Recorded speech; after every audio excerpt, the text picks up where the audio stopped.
Allez, avec Christian Labitte, suite à la victoire de l'USC face à Soye-Angoulême, première victoire, satisfaction, non? Ah ouais, surtout qu'elle n'a pas été si simple que ça. On a fait ce qu'il fallait. Je crois que ce soir, on a fait un bon match. On a été présent dans toutes les zones de combat, d'abnégation. Encore une fois, on a un peu réédité le match qu'on avait fait le week-end d'avant. Et on y a mis un peu plus d'ingrédients puisqu'on marque 2 essais. On peut même marquer le troisième à la fin. Et paradoxalement, on peut perdre le match. Donc, bon, je crois que oui, je crois que pour les garçons, l'investissement qu'ils y mettent, eh bien, c'est la récompense, la victoire. Et ça pourra permettre d'attaquer cette semaine avec beaucoup plus de bonne humeur. Allez, revenons sur le match un petit peu quand même. Est-ce que vous vous attendiez à ce que Soye-Angoulême vienne avec ces prétentions-là? Je parle notamment devant, puisque ça a été un combat rude, un combat d'hommes. On a vu que les impacts étaient très puissants. Est-ce que vous attendiez un petit peu à ce genre de match? Ah bah oui, je crois qu'on savait que cette équipe avait beaucoup d'ambition. Elle avait échoué de peu à Béziers et qu'elle voulait venir ici pour gagner. Donc on savait que ça allait être compliqué.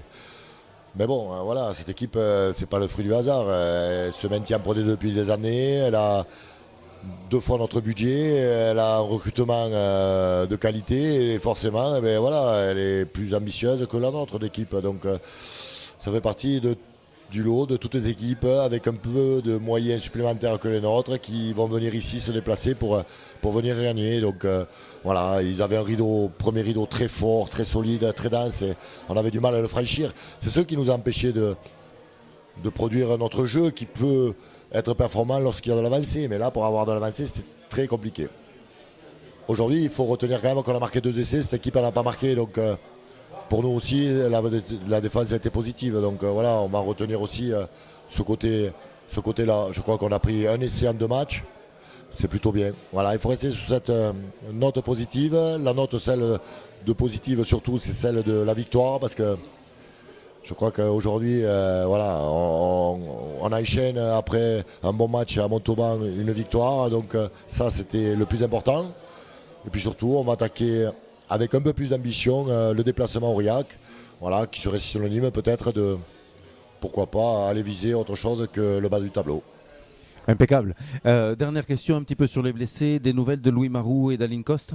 Pour Louis Marou, c'est rien. Il a pris un choc à la tête, mais il a répondu plutôt bien au test. Donc je pense que c'est juste un coup. La problématique, c'est Aline Coste qui, lui, souffre d'une fracture du métatarse et donc sera absent au moins un mois.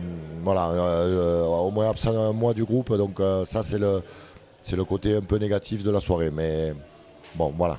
Ça fait partie du lot et ça fait partie du jeu. Lorsqu'il y a de l'investissement, forcément, eh bien, il y a des blessures. Voilà. Mais c'est aussi ça l'état d'esprit. Voilà. C'est de ne pas avoir peur de se faire un mal parce que c'est à ce prix-là qu'on gagnera les matchs. Merci Christian, bonne continuation.